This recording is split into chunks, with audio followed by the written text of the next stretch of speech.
बातमी येते। श्रीलंकामध्ये आतापर्यंत 290 जणांचा स्फोटात मृत्यू झालाय तर 500 जण जखमी झाल्याचं वृत्त आहे। श्रीलंकेच्या पोलिसांनी या संदर्भात माहिती दिली आहे। कोलंबो इथं झालेल्या स्फोटाप्रकरणी आतापर्यंत 24 संशयितांना पोलिसांनी ताब्यात घेतलंय। विशेष म्हणजे मृतांमध्ये दुर्दैवाची बाब म्हणजे 6 भारतीयांचाही समावेश आहे।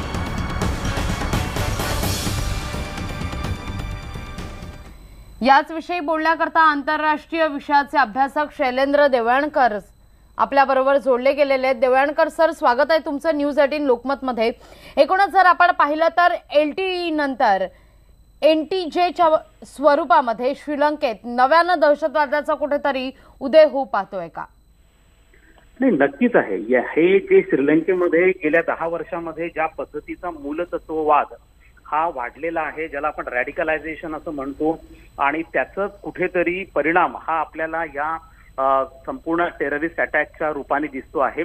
पण याच्यातनं काही ज्या गोष्टी आता नव्याने समोर येत आहेत आणि त्यामधनं काही इशारे मिळत आहेत, त्यातला पहिला जो आहे ते म्हणजे श्रीलंकेकडनं ऑफिशियली जरी कोणत्याही एखाद्या विशिष्ट कम्युनिटीचं किंवा संघटनेचं नाव घेतलं गेलेलं नसलं तरी त्यांनी एक गोष्ट स्पष्ट केली की मायनॉरिटी मुस्लिम संघटना आहे, हे त्याच्यातनं त्यांनी सांगितलं आहे, पहिला मुद्दा।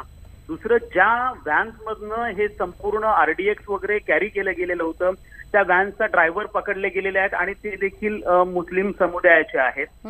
त्याचप्रमाणे भारताने ज्या संघटनेचे, भारताच्या जे गुप्तहेर संघटना आहेत त्यांनी श्रीलंकेच्या पोलिसांना ज्या सूचना दिलेल्या होत्या त्यामध्ये देखील ज्या संघटनेचं नाव घेतलं होतं ती तिथली एक रॅडिकल जिहादी मुस्लिम संघटना आहे। आणि ज्या संघटनेविषयी ज्यांनी 2017 आणि 18 मध्ये जे बुद्धिस्ट आणि मुस्लिम यांच्यामध्ये जाती दंगे झाले होते त्यामध्ये या संघटनेचा फार मोठा रोल होता।